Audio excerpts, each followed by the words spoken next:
George pop મોરિસની ખૂબ જ પ્રખ્યાત કવિતા વુડમેન સ્પેર ધેટ ટ્રીની આ સમજૂતીમાં સ્વાગત છે.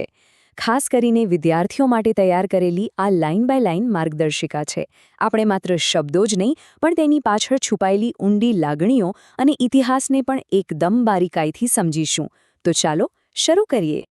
હવે જરા આ દૃશ્યના સુંદર વાતાવરણ પર ધ્યાન આપો. અહીંથી જ આપણો મુખ્ય વિષય શરૂ થાય છે. કુદરતનું સંરક્ષણ, જે આપણી અંગત અને માનવીય સ્મૃતિઓ સાથે ખૂબ જ ઊંડાણપૂર્વક જોડાયેલું છે. આખી કવિતા માત્ર એક ઝાડ વિશે નથી હો, આ તો સ્મૃતિઓની એક અદ્ભુત સફર છે. બરાબર, તો આજના આ પાઠની રૂપરેખા ફટાફટ જોઈ લઈએ. આપણે ખાતરી કરીશું કે કવિતાની દરેક પંક્તિ અને તેના ઊંડા અર્થને બરાબર કવર કરવામાં આવે. આ માટે આપણે તેને 6 અલગ અલગ વિભાગોમાં વહેંચી છે.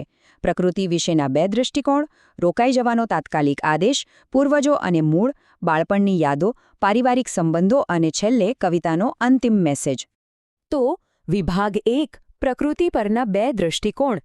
આખી કવિતાના હાર્દને સમજવા માટે પહેલાં તો આપણે આ વાર્તાના મુખ્ય સંઘર્ષને સમજવો પડશે. જો, અહીં 2 તદ્દન અલગ વિચારધારાઓ સામસામે છે. એક બાજુ પેલો કઠિયારો છે, જે ઝાડને માત્ર લાકડા તરીકે જુએ છે. એનું હથિયાર કુહાડી છે અને એનો એકમાત્ર ઉદ્દેશ્ય આજનો નફો કમાવાનો છે. પણ બીજી બાજુ આપણા કવિ છે, તે આ જ ઝાડને પોતાના પરિવારના એક સભ્યની જેમ જુએ છે. તેમનું હથિયાર તેમના શબ્દો અને લાગણીઓ છે. કઠિયારાની નફાખોરી અને કવિની લાગણીઓ વચ્ચેનો આ વિરોધાભાસ ખરેખર વિચારવા જેવો છે. ચાલો હવે વિભાગ 2 પર જઈએ. રોકાવા માટેનો તાત્કાલિક આદેશ.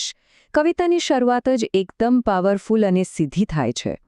શરૂઆતની પંક્તિમાં જ કવિ સીધો આદેશ આપે છે, કઠિયારા, પેલા વૃક્ષને છોડી દે. કવિ અહીં એક બહુ મોટી જવાબદારી લે છે. શા માટે? કારણ કે જ્યારે કવિ નાના હતા ત્યારે આ જ ઝાડે તેમને છાંયડો આપીને સાચવ્યા હતા. અને હવે જ્યારે ઝાડ પર મુસીબત આવી છે ત્યારે કવિ તેના રક્ષણ માટે ઢાલ બનીને ઊભા છે. એકદમ જબરદસ્ત શરૂઆત છે. આખી વાત બરાબર સમજવા માટે આ 2 શબ્દોનો અર્થ જાણવો ખૂબ જરૂરી છે.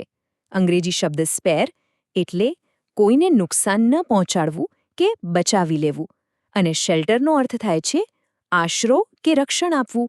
એટલે કે ભૂતકાળમાં વૃક્ષે કવિનું રક્ષણ કર્યું હતું અને હવે કવિ વૃક્ષને સ્પેર કરવા માટે કહી રહ્યા છે.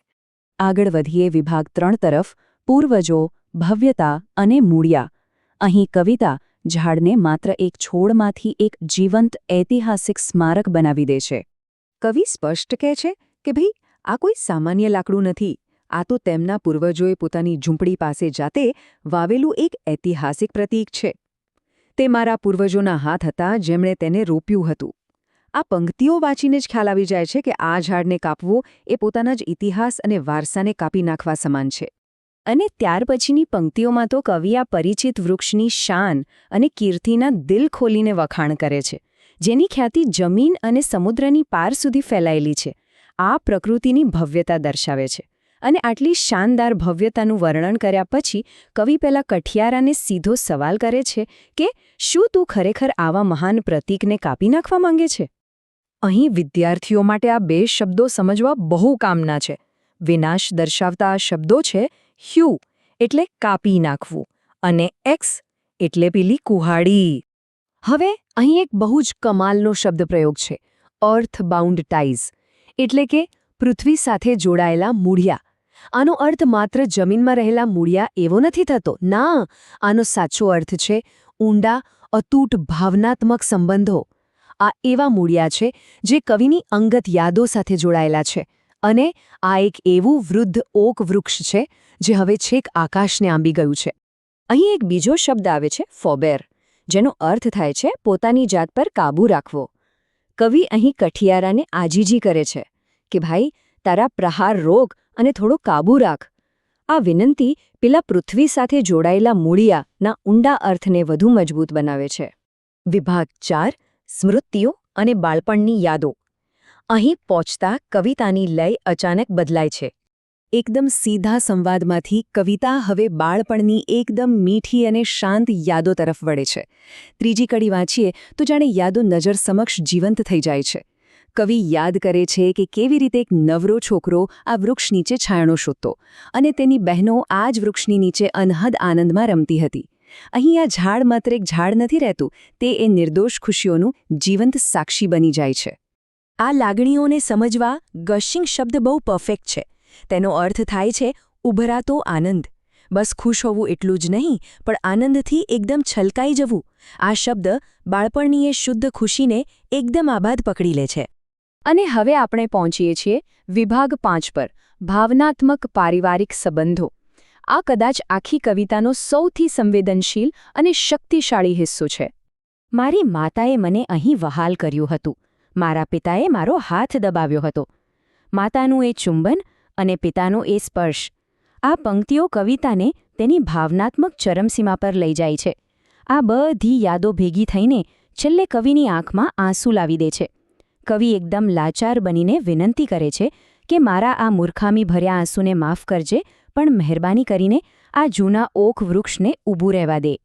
તો અહીં સમજવાની સૌથી મોટી વાત એ છે કે આ 4 ચોક્કસ પારિવારિક યાદો જ ખરા અર્થમાં ઝાડને જમીન સાથે જકડી રાખે છે. આ 4 ભાવનાત્મક મૂળ કયા છે? પહેલું, પૂર્વજોનો વારસો. બીજું, બહેનોનો નિર્દોષ આનંદ. ત્રીજું, માતાનું વહાલ. અને ચોથું, પિતાનો હૂંફાળો સ્પર્શ. આ ચિત્ર એ જ વાતને બહુ સુંદર રીતે રજૂ કરે છે.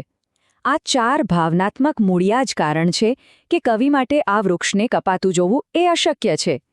ઝાડને જકડી રાખતા મૂળ માત્ર માટીના નથી હોતા સાહેબ, તે આવી અતૂટ પારિવારિક યાદોના હોય છે.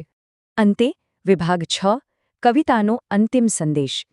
ચાલો હવે એક પંક્તિમાંથી થોડા બહાર આવીએ અને આખી કવિતાના માળખાને એકસાથે સમજીએ.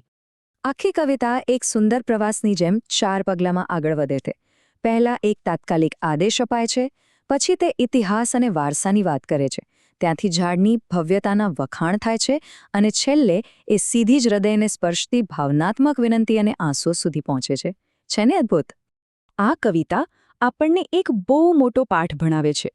કુદરતનું રક્ષણ કરવું એ માત્ર પર્યાવરણને બચાવવા પૂરતું સીમિત નથી. વાસ્તવમાં તે આપણા પોતાના માનવીય ઇતિહાસ અને આપણી સૌથી મૂલ્યવાન યાદોને સાચવવા વિશે છે.